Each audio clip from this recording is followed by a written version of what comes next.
Morning. I was trying to, and it cut off, so I guess you're not supposed to know. But I was trying to explain to you how in human trafficking, how I learned to be able to put my shoes in a cop's foot.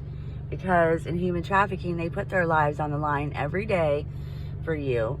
In the army and them, have guns, and I put the God armor on. And that's why I was able to survive and live and be able to tell you that.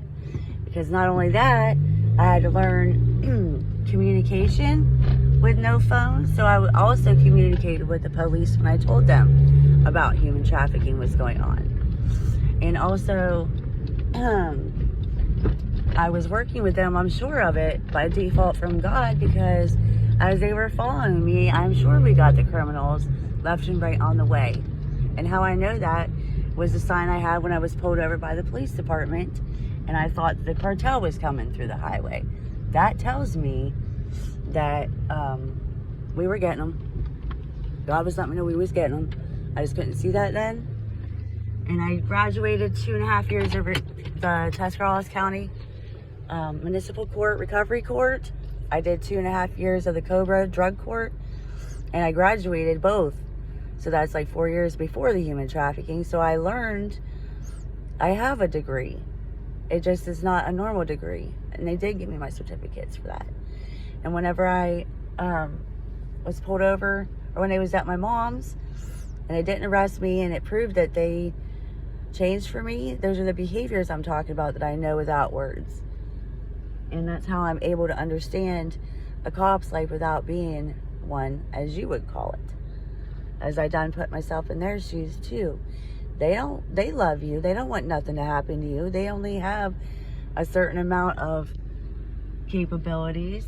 They're humans. It's not that they do everything the same every day or won't change. It's because they only have so much money, so much information. And when you have manipulators all around you 24/7, it's hard, you get confused.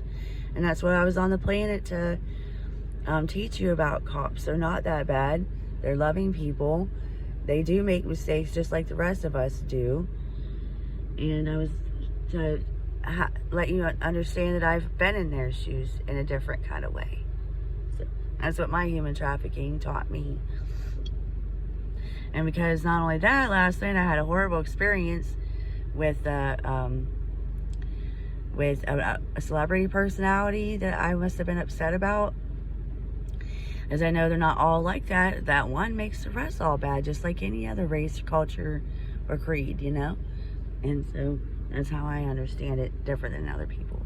But thank you for letting me share, because I have been a police and a protector in my own ways when I was trying to communicate without words. And I didn't have a phone, so like when you go in the army, you have to learn that stuff. Like I had direction from a compass and a map because I didn't have a phone and stuff. And I learned behaviors without words, and none of these criminals was going to tell me nothing. If I didn't have God's army and angels, I wouldn't have survived. So you guys might have human ones. I had a few human armies on top of my God armies. So, and I'm supposed to let children know that all cops are bad, and we're doing the best we can, and we're trying to make a better future for everyone. Have a nice day.